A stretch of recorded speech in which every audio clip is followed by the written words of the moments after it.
Hey, once I'm going to give you guys some tips when you are buying a standard set-alone tank, such as this 20-gallon long here that I got from, well, it is Aquarium brand, and it is from Petco. They're $1 per gallon sale. So I took down my 10-gallon tank, and my 1-gallon tank I had up here.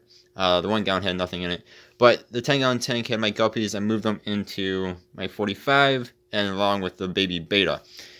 I was going to set this tank up. Actually, this is the second one I bought. The first one I bought had some issues with it, which we'll get into in a moment here. So I had to return that one and buy this one. So let me save you guys some time and check these things out when you're buying a standard tank that is by itself. And these tips actually can go along with a fish tank kit as well here. So first thing is to look at the outside. This was the biggest issue I had. The one I bought, it came with a piece of cardboard that wrapped bottom up and around on both sides, of course, and I did not take off that piece of cardboard, so I highly recommend taking off that piece of cardboard and checking those actual sides here. I just checked the inside but not the outside of the tank. So the one I bought was crazy misaligned. The glass, one piece of the glass was sticking out farther than the other one. You do not want that. They should be basically very, very smooth. Like, there's no difference in, one's not sticking out farther than the other one. So make sure that your pieces of glass are not misaligned here. And that goes for all 4 corners. Because of course, what that could do, if they are misaligned, like my first one was, is over time, and maybe not even that long, it could burst the walls of the tank. And then you have, 20 gallons or whatever of water on the floor. And these tips, of course, go for any tank, no matter if it's a 1-gallon tank or a 100-gallon tank, or bigger, so make sure that the pieces of glasses are nicely aligned and they're not misaligned, as you could have water over your floor. Second thing here is, again, outside, is to check the silicone. So this one doesn't have really that much silicone on the outside, which is just fine.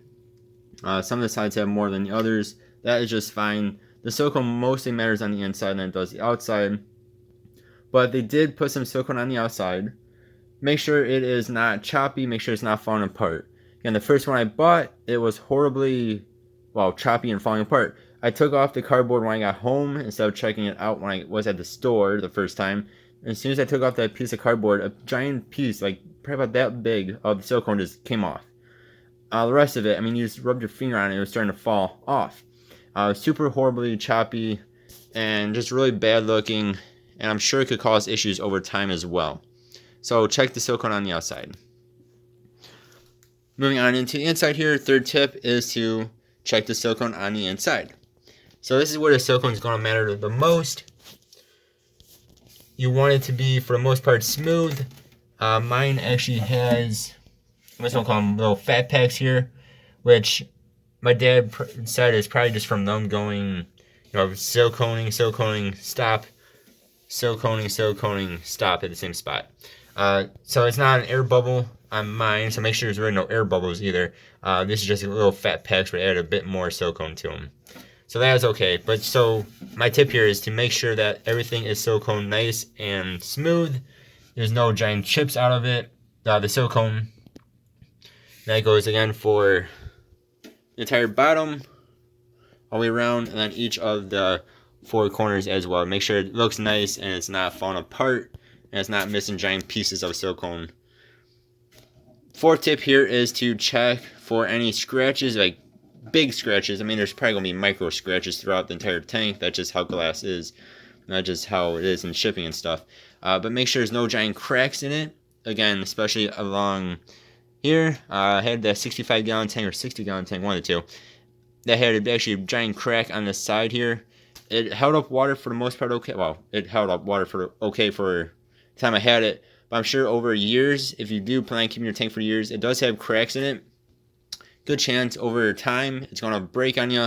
Again, you just do not want water all over your floor. That's not a good time. Trust me, I've had to pick that up in the past due to my misuse of filters. Having water everywhere.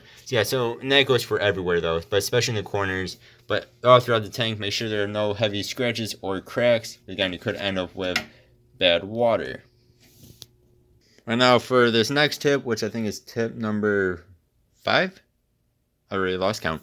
We're going to move over to my 45-gallon tank here because the 20-gallon long does not have it.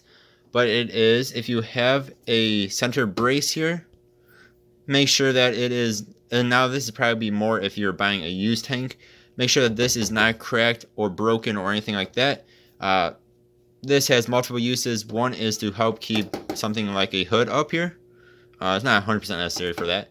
But the bigger thing is it helps keep the structure of the tank intact.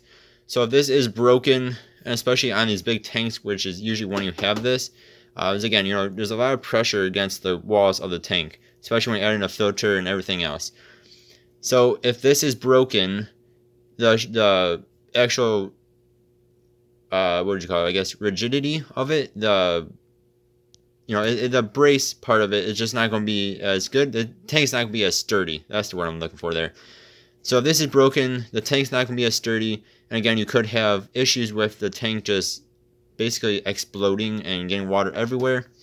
Again, you just do not want that. So make sure if you do buy a used tank, and even a new tank, because it could happen in shipping or something, make sure that this is not broken, because the brace helps brace the tank, amongst other things like helping hold up lights and other stuff. Alright, then I think this would be a 6. This would be my final tip here. This is more for appearance, but make sure that the trim isn't broken.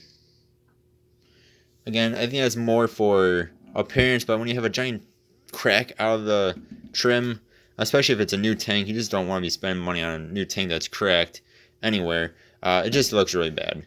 And that goes for the bottom as well. Make sure, I've seen tanks in the past where they're usually used ones, or obviously have been used ones, but where just like bits of the plastic here are broken off. I say the bottom matters more than the top because this isn't really holding up anything.